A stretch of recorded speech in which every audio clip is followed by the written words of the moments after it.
بەڵێ دیارە ئەو شاندی ئاشتی هاتوونە بۆ کوردستان بۆ پشگیری لە دۆزی کورد بۆ شکاندنی بێدەنگی جیهان لە بەرامبەر داگیرکاری و پێشێلکاری دەوڵەتی تورکیا. ئێمە دیارە دوێنێ وەکو کۆنگرەی نەتەوەیی کوردستان بە شکلێکی فەرمی بە شێوەیەکی فەرمی سەردانمان کردن لێرە لە هۆتێل لەگەڵ سیناتۆر پێر لۆرانت قسەمان کرد بە تێر و تەسەلی لەسەر ئامانجی شاندەکەیان و نیازیان چییە. بەڕاستی ئەوان دەیانەوێت ئەو بێدەنگیە لە ئاستی جیهان بشکینن و بانگی ئەوەیان هەبوو کە کورد دەبێ یەک ڕێز بی لە بەرامبەر ئەو مەترسیانە. ئەوانیش وەکو شاندی ئەنتەرناسیۆنال هەموو هێز و تەوانای خۆیان بەکاردێنن بۆ ئەوەی کە هیچ جارێکی تر دەوڵەتی تورکیا هێرش و داگیرکاریەکەی بەرفراوانتر نەکا و ئەوە بەڕاستی جێگای ڕێزە بۆ ئێمە وەکو گەلی کورد.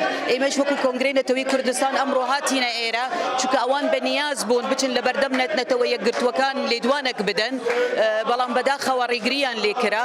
ئێمەش پشگیری لە ئەو هەوڵانە دەکەین. دیارە ئێمە وەکو گەلی کورد بە هەموو پێکهاتەکانی تریشەوە لەگەڵ دوستانمان ئەتوانین لە بەرامبەر هێرش و داگیرکاری دەوڵەتی تورکیا بوەستینەوە و ئەوەیش بەڕاستی جێ شانازیە کە ئێمە ئەوەنە دۆستمان هەیە لەسەر ئاستی جیهان لە چەندین وڵاتەوە هاتوونە و لە ئاستێکی هەر بەرزەوە بە سەرپەرشتی سیناتۆر لێرانت لێرەنە.